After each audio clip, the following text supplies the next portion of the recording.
Lord Jagannath is Krishna himself, and many foreigners are not allowed in the temple. So it is very good opportunity that he comes outside to give darshan to all nationalities, all living beings. Okay, and it's a very great moment in her life. She is coming for the first time. This is my second time. So Hare Krishna, Jai Jagannath. जय जगन्नाथ जय जगन्नाथ जय जगन्नाथ समस्त को मोर नमस्कार। एठी को हम प्रथम थर आइछु आसिक बहुत भल लगी सब व्यवस्था बहुत भल होइतिला भगवान कर बहुत भल की दर्शन हैला।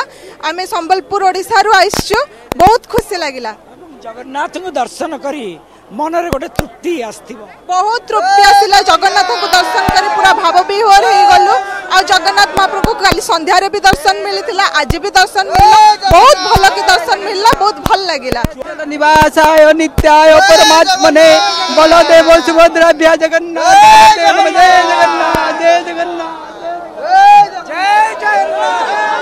जय जगन्नाथ। जाति वर्ण धर्म निर्विशेष भगवान आमको ए नवदिनात्मक यात्रा रे आमको दर्शन देवाई आसछंती, जहाँकि आमे ठीक भावे ठाकुर को प्रांजल भाव आम देखिपु। ठाकुर आमको देखुं, आमे ठाकुर को देखुचु। ठाकुर को से करुणामय तांकर आशीर्वाद हाथ आमर मस्तक पड़ी एवं सकल जनसाधारण दुख दूर करंतु। सर्वे भवन्तु सुखिना सर्वे सन्तु निरामया। हे प्रभु जगन्नाथ, तमे संसार को रक्षा कर। जय जगन्नाथ।